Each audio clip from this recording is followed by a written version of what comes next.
जोहार झारखंड वासियों, मैं हूं आकाशदीप कुमार और आपका स्वागत करता हूं झारखंड सर्कल पे। आज के मुख्य समाचारों में हम आपको बताएंगे झारखंड की वो बड़ी खबरें जिसे हर झारखंडी को पता होना चाहिए। तो बिना किसी देरी की वीडियो को लाइक कीजिए और चलिए आइए शुरू करते हैं झारखंड से आज की मुख्य खबरें।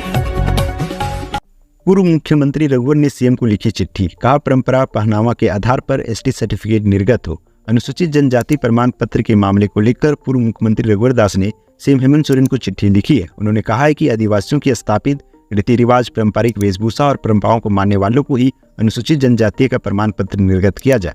सरकार इसे लेकर फैसला ले। रघुवर ने कहा कि जनजातीय समाज के लोगों ने बड़ी उम्मीद से हेमंत सोरेन को सीएम के पद पर बैठाया, लेकिन वे अब खुद को ठगा महसूस कर रहे हैं। आज झारखंड के जनजातीय समाज की परंपरा और पहचान पर हेमंत सरकार की वजह से संकट आ गया है। पर्दे के पीछे सरकार चलाने वाले लोग चाहते हैं कि यहाँ का आदिवासी समुदाय मानदर छोड़कर गिटार पकड़ ले। रघुवर ने कहा कि सरना कोड जनजातीय समाज को गुमराह करने के बजाय सीएम उनके एसटी सर्टिफिकेट के मामले पर फैसला ले। यह जनजातियों की सालों पुरानी मांग है। पाकुड़ के हॉस्टल में 100 से अधिक बच्चे बीमार, खाने की थाली में मिली थी मरी हुई छिपकली, उल्टी और सिर दर्द की हुई शिकायत, सभी खतरे से बाहर। पाकुड़ के पाकुड़िया प्रखंड स्थित एक प्राइवेट स्कूल के हॉस्टल में रहने वाले 100 से अधिक स्टूडेंट्स बीमार हो गए। बच्चों के बीमार होने की घटना सिद्धू कानू मुर्मू रेसिडेंशियल इंग्लिश स्कूल के हॉस्टल की है। बताया जा रहा है कि बच्चों की तबीयत बिगड़ने की जानकारी मिलते ही स्कूल प्रबंधन आनंद फानंद ने उनका इलाज पाकुड़िया के सामुदायिक स्वास्थ्य केंद्र और पश्चिम बंगाल के रामपुर हाट में कराया। बताया जा रहा है कि सभी बच्चे अब खतरे से बाहर हैं। कई बच्चों को उनके अभिभावक के साथ घर भेज दिया गया है। झारखंड आईडी विस्फोट में एक जवान शहीद, एक गंभीर रूप से घायल। झारखंड के पश्चिमी सिंहभूम जिले में गुरुवार को एक आईडी विस्फोट में गंभीर रूप से घायल हुए केंद्रीय रिजर्व पुलिस बल के 2 जवानों में से एक रांची में इलाज के दौरान शहीद हो गया। पुलिस ने बताया कि सुरक्षा बलों द्वारा माओवादियों के खिलाफ एक संयुक्त अभियान के दौरान जिले के टोंटो थाना क्षेत्र के तुम्बा हाका और सुरजोबुरु गांव के बीच एक जंगल के पास हुए विस्फोट में सीआरपीएफ का कोबरा बटालियन के 2 जवान गंभीर रूप से घायल हुए थे। डेंगू का बढ़ रहा प्रकोप, ठीक होने के बाद हो रही दूसरी बीमारी।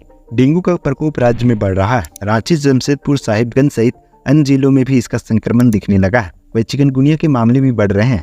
राज्य के अस्पतालों में बड़ी संख्या में डेंगू के मरीज भर्ती हैं। वहीं कई मरीज ऐसे भी हैं जिन्हें पहले डेंगू हुआ और उसके ठीक होने के बाद अब मरीज में जॉन्डिस, टाइफाइड जैसी बीमारियां हो रही है।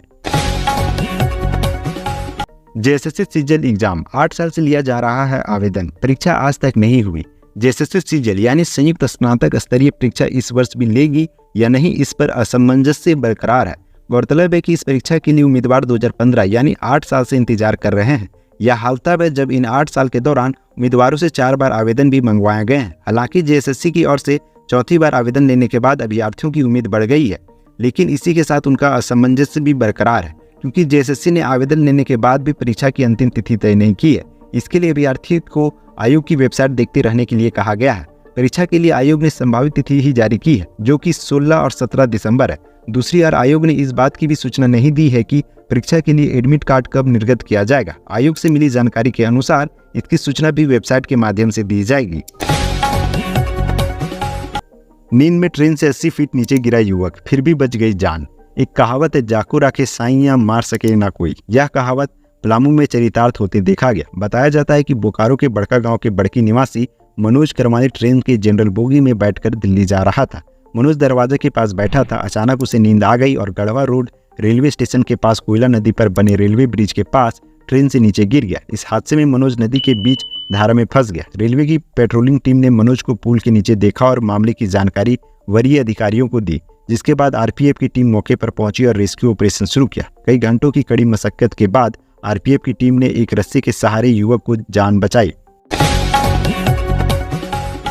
झारखंड के 7200 परिवारों को फ्री में मिलेगा डीटीएच सेटअप बॉक्स। झारखंड के आदिवासी बहुल व नक्सल प्रभावित गुमला जिले में विकास को गति देने तथा सुदूरवर्ती ग्रामीण इलाके के लोगों को देश दुनिया से जोड़ने के लिए कई प्रयास किए जा रहे हैं। इसी कड़ी में भारत सरकार के सूचना एवं प्रसारण मंत्रालय के अंतर्गत Prasar Bharati the broadcasting infrastructure और नेटवर्क डेवलपमेंट के तहत जिले के उग्रवाद प्रभावित क्षेत्र के 7200 परिवारों को जल्द से जल्द डिश डीटीएच सेटअप बॉक्स निःशुल्क उपलब्ध कराया जाएगा।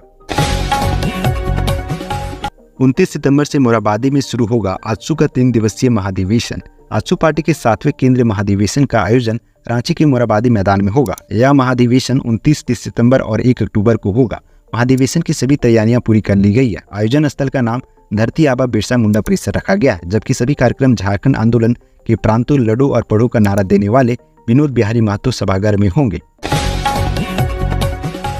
झारखंड के सभी जिलों में बैठक कर सहायक अध्यापकों ने सरकार को घेरने की बनाई रणनीति। गुरुवार को झारखंड राज्य सहायक अध्यापक महासंघ की बैठक घोषणा के अनुसार लगभग सभी जिलों में की गई।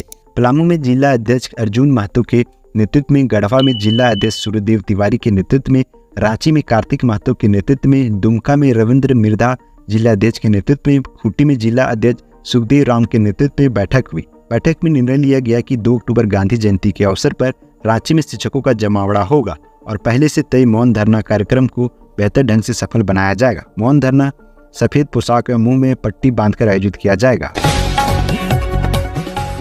वितरहित इंटर कॉलेजों का +2 स्कूलों में होगा विलय। झारखंड के 317 वितरहित इंटर कॉलेजों का +2 स्कूलों में विलय होगा। इंटर कॉलेजों में 11वीं और 12वीं में नामांकित सभी छात्र छात्रा नजदीकी +2 स्कूलों में शिफ्ट होंगे। 2024 के नए शैक्षणिक सत्र से यह व्यवस्था लागू होगी। मुख्यमंत्री हेमंत सोरेन ने स्कूली शिक्षा व साक्षरता विभाग के इस प्रस्ताव पर अपनी मुहर लगा दी है। मुख्यमंत्री की सहमति के बाद शिक्षा विभाग ने इसकी तैयारी शुरू कर दी है। सभी जिलों को 3 दिन में हर वितरहित इंटर कॉलेजों की विस्तृत रिपोर्ट देने का निर्देश दिया है। शिवशंकर उरांव ने कहा, झारखंड में आदिवासियों की आबादी घटने की सबसे बड़ी जिम्मेवार है कांग्रेस। भाजपा प्रदेश अनुसूचित जनजाति मोर्चा के प्रदेश अध्यक्ष एवं पूर्व विधायक शिवशंकर उरांव ने राज्य सरकार पर बड़ा हमला किया। उरांव ने कहा कि आज मुख्यमंत्री हेमंत सोरेन जिस कांग्रेस के साथ राज्य की सत्ता पर काबिज है, उसी कांग्रेस ने आदिवासियों को दर दर भटकने को मजबूर कर दिया। उन्होंने कहा कि आजादी के बाद बड़े पैमाने पर आदिवासियों की जमीन छीनकर सरकारी दफ्तर, फैक्ट्री आदि का निर्माण हुआ, लेकिन आदिवासियों के पुनर्वास की चिंता नहीं की गई।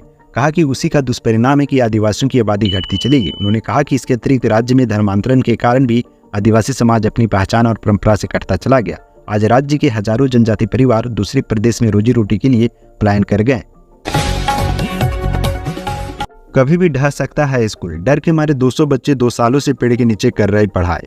झारखंड के गिरिडीह जिले के धनवार प्रखंड स्थित उत्क्रमिक मध्य विद्यालय तारानखो के भवन की हालत बहुत ही खराब है। हालत ऐसे हो गए हैं कि डर से इस स्कूल भवन में बच्चे अब नहीं पढ़ते हैं। भवन के कभी भी गिरने का डर यहाँ के शिक्षकों और बच्चों में ऐसा घर कर गया है कि पिछले 2 सालों से पेड़ के नीचे खुले आसमान में पढ़ रहे हैं। बारिश और अधिक धूप में स्कूल में छुट्टी कर दी जाती है।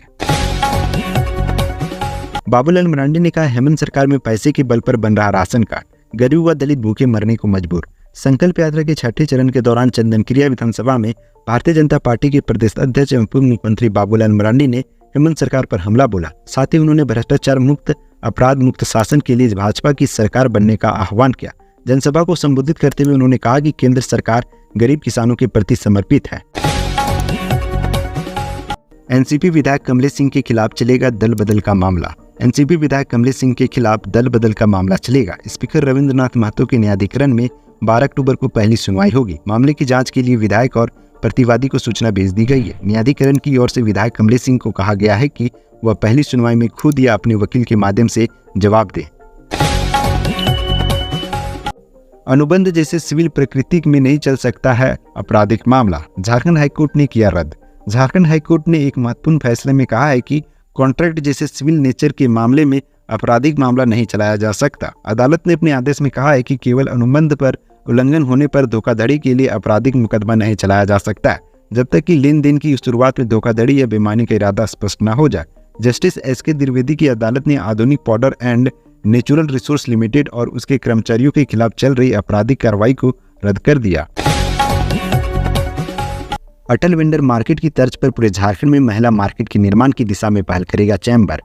Federation of Jharkhand chamber of commerce and industries के नए सत्र के पदाधिकारियों के गठन के बाद वर्तमान टीम द्वारा कार्य आरंभ कर दिया गया है। पिछले वर्ष के अधूरे पड़े कार्यों को गति देने के लिए चैम्बर अध्यक्ष किशोर मंत्री ने पदाधिकारियों व कार्य समिति के सदस्यों संग बैठक की। कहा कि कार्यों में तीव्रता लाने के लिए सदस्यों को प्रेरित करने के लिए कई काम होंगे। भवन नियमितीकरण योजना के मुद्दे पर गंभीरता दिखाते हुए उन्होंने बैठक के दौरान ही फोन पर वित्त मंत्री डॉक्टर रामेश्वर उरांव से बात की। नियमितीकरण योजना को जल्द प्रभावी करने का आग्रह किया। झारखंड राज्य से आज की प्रमुख खबरें यहीं तक। इस वीडियो के बारे में कोई सजेशन या राय है तो हमें कमेंट के माध्यम से अवगत कराएं। बाकी बात आप अपना और अपने परिवार का ख्याल रखें। जोहार, जय हिंद, जय झारखंड।